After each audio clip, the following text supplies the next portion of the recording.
各位观众、各位听众、各位网友，大家好，欢迎来到我的频道派 TV。今天是纽约时间6月18号，今天是星期四。纽约市的死亡人数是22171人，确诊人数是215625人，死亡率是10.28%。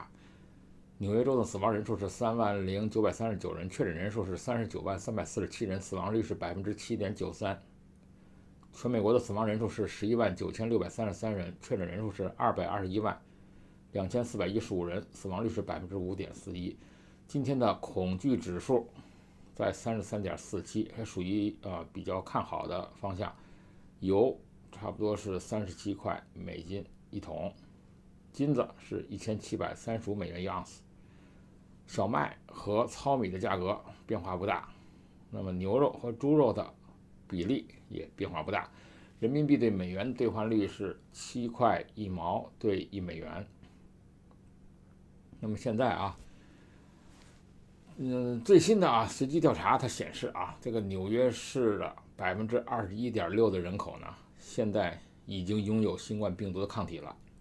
比1个多月前的11.9%略增了1.6%。全纽约州呢，已经有了13.4%的人口拥有了抗体，也比之前略增。那么纽约州13.4%的人口，这个抗体呢，是从5月1号到6月13号期间，纽约州在各地对12000人进行了随机抽样调查，结果显示拥有抗体的人口比上一次调查略增，表明了病毒感染得到了控制。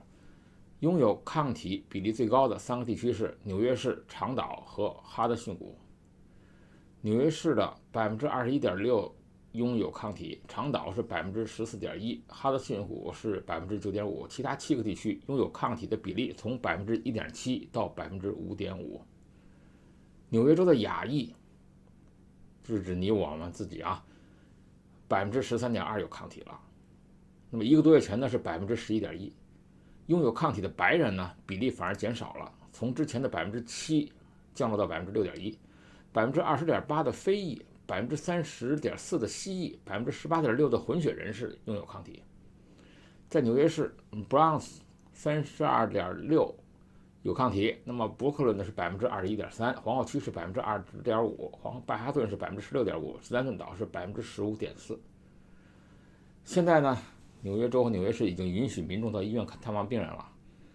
解封以来呢，纽约各地的感染率呢处于平稳状态，没见到疫情反扑。州长是在16号宣布准许医院让民众前往探访病人。那么具体的这个安排呢，要必须戴口罩检测体温。从19号周五开始，那么州残疾人服务局认证的集体之家也可以接受访客了。那不过州长表示说呢，养老院呢目前为止还暂时不可以接受访客。那么我们知道，在8月31号和9月13号在皇后区一个最大的世界性的比赛，叫做美国网球公开赛呢，还会举行，但是没有现场观众，只有直播。往年真是热闹非凡那么全球各地的网球爱好者都会飞过来去亲自观看世界名将的比赛，但是今年可惜了，只能看直播。那么现在研究人员呢，现在呼吁民众不能掉以轻心，还是要坚持保持社交距离，佩戴口罩，及时检疫，来控制病毒的传播。那么根据当下来自疗养院、邮轮、监狱的16个感染群组研究的结果显示，那么根据在内科医学年刊发表的报告显示，那么负责研究的学者叫做奥兰说，这些群组的最大的共同点就是很大部分的患者他现在都没有病兆，没有病征。那么以美国4个州超过了3000名的确诊囚犯为例，其中是96%的患者呢属于这个类别，是没有征兆的。那么曾经爆发疫症的钻石公主号这个邮轮上，研究员为乘客进行了 CT 扫描后发现，76名患者中没有咳嗽没有发烧，但是其中54%的病人的肺部异常，特别是肺部出现了阴影。当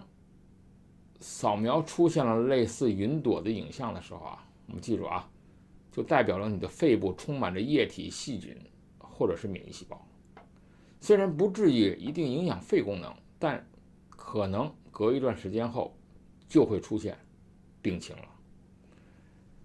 所以研究人员认为呢，这次发现反映了民众必须保持社交距离，同时佩戴口罩。相信这个感染后没有出现任何病征的人呢，比例是在40%到45%之间。所以民众即使你的健康没有变化，但是为了保护自己和他人，外出的时候呢，也应该做好防护措施。由于受感染的人呢，他没有征兆，意味着呢，你的人群中隐藏着大批的隐形患者。那么这种现象让病毒的控制难上加难。同时，目前要做的事情呢，就要提高民间的接受检测的程度。那么各地陆续解封以后呢，那么当局呢，它需要更广更宽的防疫措施，来包括推行大规模检疫，锁定患者后呢，加以治疗和隔离。此外，一旦发现确诊患者后呢，要加强病源的追踪，尽快堵截病源，以防止社区传播。挪威以前我们从来不太重视的一个国家，现在突然以三文鱼的生产国和出口大国跳进了我们的视野。挪威的三文鱼每年的销售额差不多达到500亿欧元，在挪威北部海域呢，它有巨大的海上三文鱼的农场，每个养殖场呢都养着上万条鱼。从今年的1月份到4月份到中国所进口的所有的新鲜的三文鱼里面挪威占了45%，可以说中国就是挪威三文鱼的重要出口国。而这次德国和法国的公关电视台，他的记者，这记者名字呢叫做 Michael， 他私带了摄像机潜入了挪威的养殖场，他试图去弄清楚在2018年的时候大量的养殖三文鱼死亡的原因。然后他偷偷摸摸拍下呢，其实呢当下就变相的提供给了一些佐证。那么大量的三文鱼咱们看到这个挪威的三文鱼，它挤在肮脏的海水里面，很多的病鱼身上有巴掌大的溃疡。那并不是说你们在北京吃的三文鱼就有溃疡你要记住，北京的三文鱼可不是真的三文鱼长得像三文鱼，它是中国土产的挪威大量的鱼他认为在肮脏充满排泄物的海水里，那么许多得病的三文鱼身上布满着大如手掌的溃疡，有的已变成了 S 型的畸形鱼。根据统计表明养殖三文鱼它本身的死亡率就很高，高达20%。此外，高密度养殖也让鱼虱泛滥成灾，就鱼身上的虱子。调查报道他还指出了除了养殖条件恶劣，人工养殖的三文鱼呢还威胁到了野生三文鱼的生存。目前在挪威野生的三文鱼的数量呢差不多是53万条，人工养殖的呢则有4亿条，所以每年大概有18%左右的三文鱼呢，他们会逃离养殖场进入海洋。当养殖的三文鱼逃离了养殖场进入海洋以后呢，他们就和野生的三文鱼来争夺食物，然后再把身上的鱼虱传染给后者。更糟糕的是，他们的繁衍的后代呢，适应能力差，繁殖能力低，直接就污染了野生三文鱼的基因。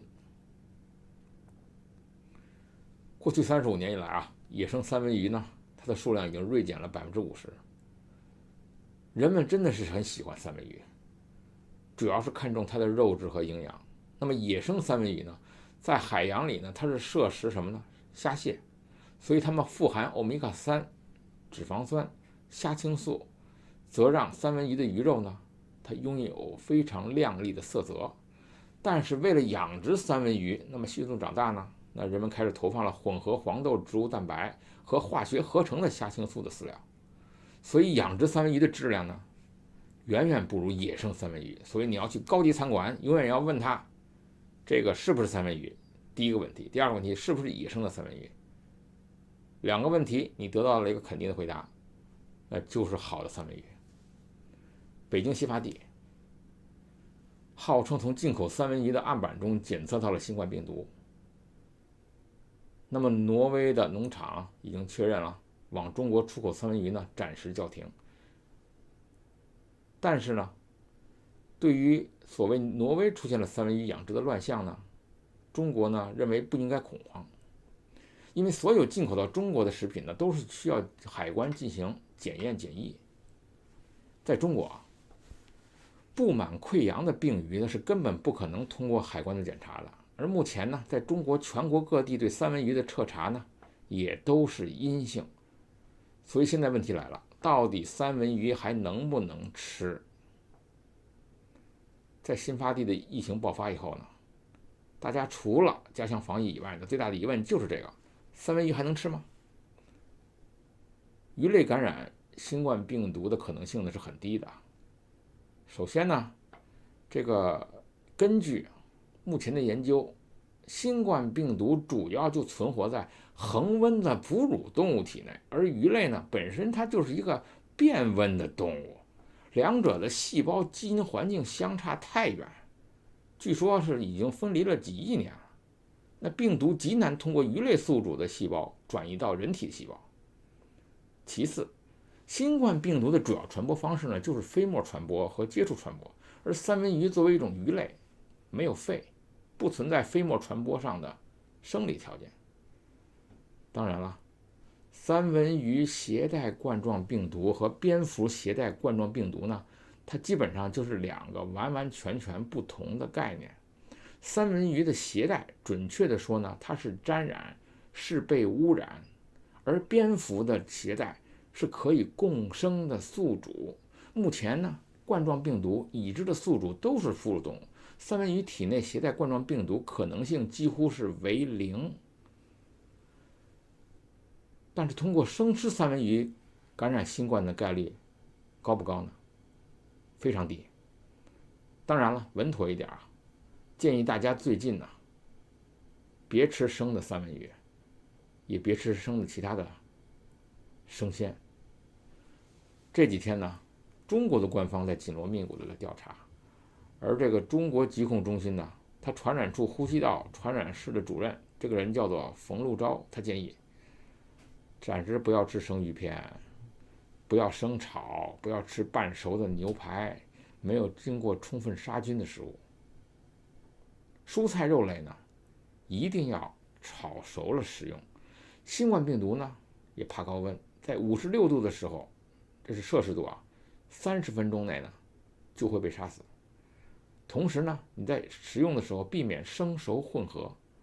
把食物完完全全做熟是最好的办法。就是说，目前根本就没有证据证明三文鱼会传染新冠病毒。三文鱼是可以吃的，但要注意购买的渠道和储存的条件，同时一定要吃全熟的。大家猜一猜疫情期间最惨的是哪一个行业？那很多人说是餐馆业，很多人说是理发业。其实呢，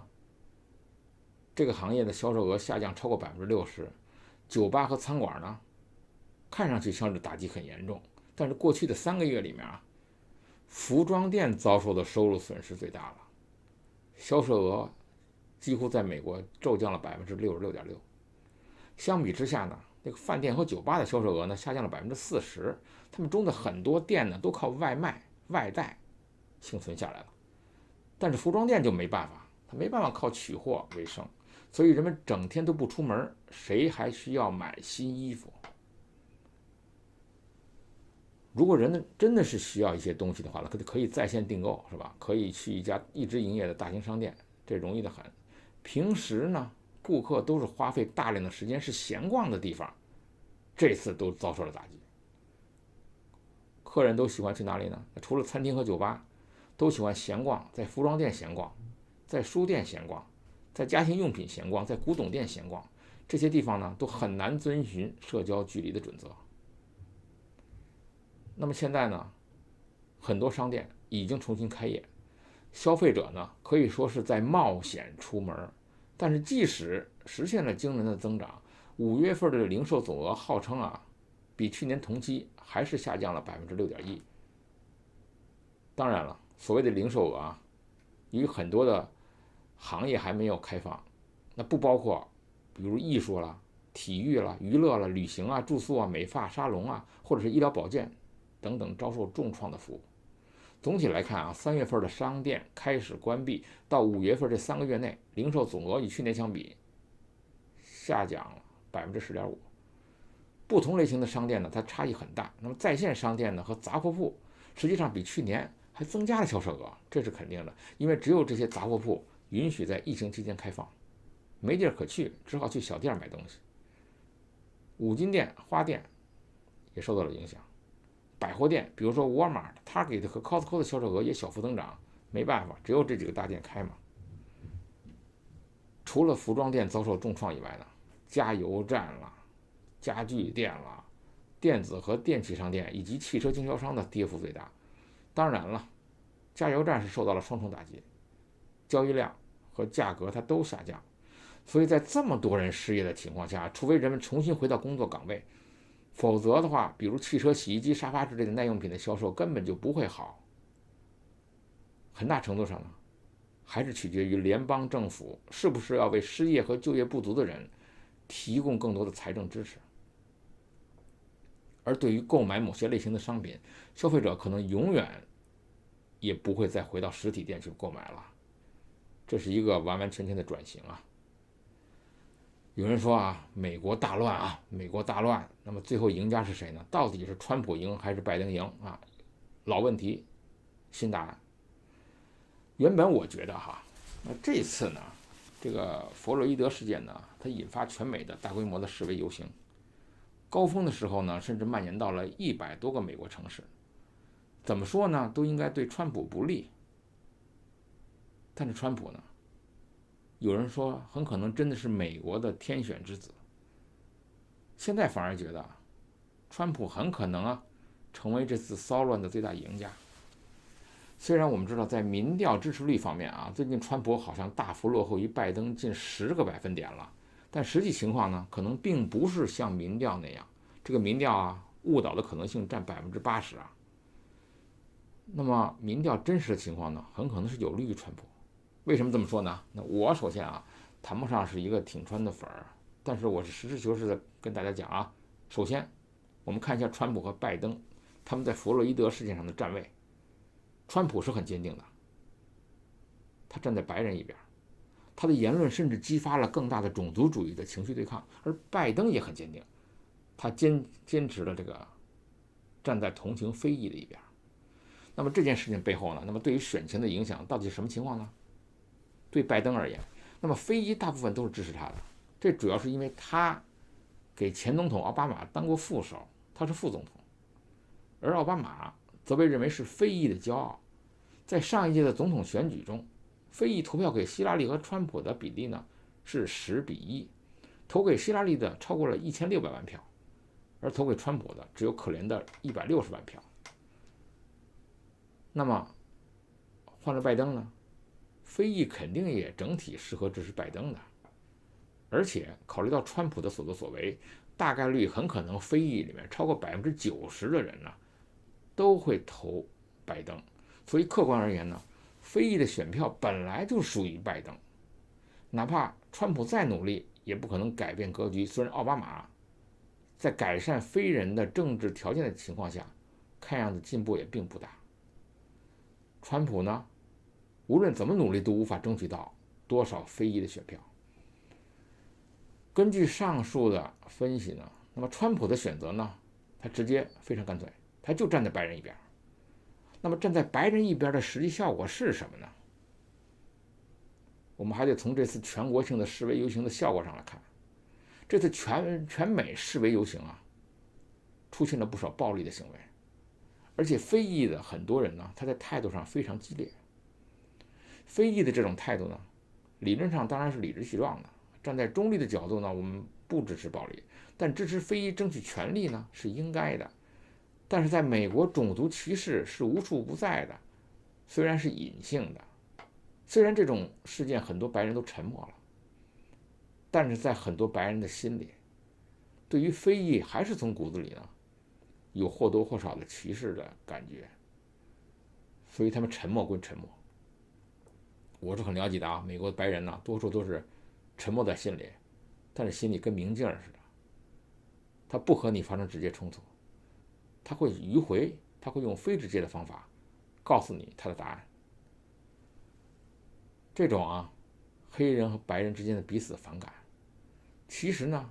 根本就不可能体现在民调里，因为在美国在政治上，种族歧视是非常非常严重的事情，大家都会刻意规避明显的种族歧视的行为，在民调的时候呢，都会刻意隐瞒。我指的是种族歧视的行为那么很多时候种族歧视呢，是那些行为你天生无法改变的不是你咋咋想的行为那么你咋咋想本身就是不对的，是违反法律的，和你天生的种族的差别是没有关系的。川普的态度和立场呢，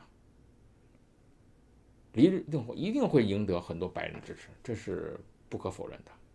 那也就是说就选票而言，川普和拜登在非裔选票上这个盘子上没有多大变化。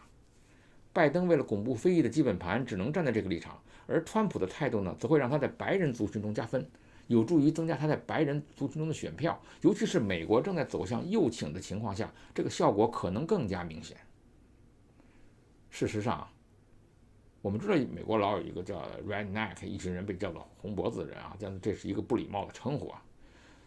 这就是美国人是城里人对农村人的嘲讽，他说是对北方人对南方人的嘲讽，但实际上这个是政治不正确的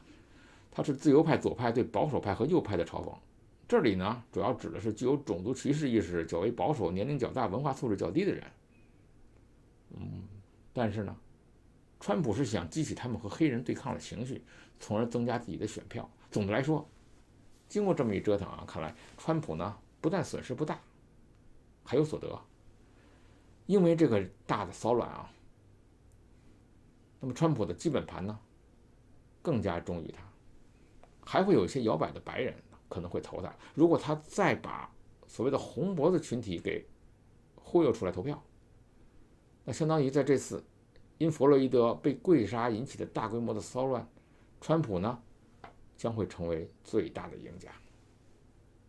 川普是非常精明的，他的很多的大嘴巴的言论呢，看上去很荒诞，但事后你仔细推敲，都是对他有利的，都是为了竞选。所以我们可以从其他方面评判他，但是他在竞选上还真的是有一套，否则他就不会只靠推特就能当选美国总统。其实呢，虽然现在美国感染新冠肺炎200多万例了，死亡11万多人了听起来可怕，但是在美国人看来呢，这就是一个数字。那么美国人现在已经习惯了，已经没有感觉了。虽然每天我在报美国的死亡数字，那么这个数字呢，如果在疫情控制的情况下呢，确实是没有什么不同。一方面大家对新冠肺炎的死亡数字呢没有感觉，另一方面美国的政治体制呢又决定了中央政府它对于内政根本就做不了什么事情。疫情的这种内政呢更多是归地方政府的事，是州政府的事。再加上川普早早就给大家发钱了，还要再接着发那么美国人并没有把主要责任呢归于川普。再有呢，川普呢他政府从开始呢他就把新冠疫情已经甩锅给了中国，客观上导致了大量美国人也是这么认为的。民调显示70%的受此影响都认为是中国的责任。实际上对川普的选情影响最大的还是经济，而现在情况有3个。第一呢，美国失业率是有所回升呢，那么现在情况呢比预期的更差的情况要好。同时呢，美联储呢强力支持下把利率一直降到0，无限制的购债。那么美国股市呢在货币大水漫灌的情况下，不但没垮，纳斯达克还创了新高，逆势上涨了50%。第三，美国经济垮下来的直接原因本身就是新冠病毒的爆发，所以在舆论上并不会形成完全归咎于川普的情况，全球都爆发了。那么盘算下来那么整体的逻辑好像是这样的是如果这个美国的经济虽然不好，但是股市就业比有预期的好，那么川普可以自称干得不错，而且他的说法呢对选民来说呢甚至是比较容易接受的。美国的经济不好，最大原因就是新冠肺炎疫情的影响，所以川普呢就可以把经济不好的责任呢，这一点呢是可以让选民接受的。至于新冠疫情，那么之前川普已经说了好几个月了，都是坚持甩锅给中国，70%的美国人现在已经坚定地认为中国干的，所以对于川普的选情来说呢，这完完全全呢是一个非常有利的局面。那么现在川普政府的逻辑就变成了，美国经济不好都是新冠的错，那么新冠的问题都是中国的错。那么至于川普股市上涨了，失业率下降了，工作干得不错，真的很好。那么你看，按照上述的逻辑兜了一圈，川普没有任何的责任，工作还干得不错。虽然在中国人看来这简直是非常非常荒诞，但这就是美国人的逻辑。在竞选的问题上呢，川普啊，他真的是能够做到损人利己，而且说出来的话呢，永远看着非常荒诞，对自己的选情呢，大多数的情况都是有利的。所以我们可以看出，这次白人警察跪杀非裔男子弗洛伊德所引起的大规模的骚乱，可能还帮川普解了套，可能把一些蓝州翻红。之前啊，川普可能还不敢宣布解禁，那样对经济对他的竞选活动不利，因为一旦解禁，疫情恶化，他就要有责任。现在不同，全国大示威、大游行，大家自己搞聚集，这不就是不能再怪川普了？川普到时候可以说都是你们自己聚集搞的，和川普无关。所以川普顺势就开始了竞选集会。那么在竞选集会中啊，刚开始的时候，川普是要求大家写这个保证书啊，就感染自负。但是搞竞选集会是川普的特长，对他的选情本身是有利的。那么川普如果继续的要求进行大规模聚会的话啊，大家积极的复工复产啊，准备推出这个复工的奖金，美国的经济可以预测在未来的几个月内呢，可能有比较好的表现。至于新冠疫情所带来的舆论压力，在过去为时2-3周的大规模的示威中呢，已经被冲淡了。所以倒过来说，到底中国突然发生的疫情，让美国人无从可学，让中国当局被打脸，到底是发生了什么？目前为止看啊，根据现在发病的这个时间可以推断，那么感染的时间很可能在2周之前，那么当时就是中国的两会，所以很可能啊，很多人都在怀疑是不是各地的代表千里投毒造成的，而且当时感染已经发现了，但是并没有上报给当局。在北京如此的严防死守的情况下，那么还是爆发了疫情，而这个疫情呢，很多没有海外接触史，而这些疫情是从哪里来的呢？而且现在最让人恐怖的是，代表们都戴着口罩，而台上的中央领导同志们没有人戴口罩，而在群聚的环境中，会不会能查出阳性来呢？仔细的考虑一下，发现北京的封城可能不远了。所以北京的信息告诉我，很多人在抢飞机往外飞，那么也启动了追踪的机制。那么各个省市呢开始驱除拒收北京人。那么以前在湖北人、在武汉人身上遭到了歧视，这一次又反过来作用在北京人身上了。派 TV，我们明天见，欢迎订阅。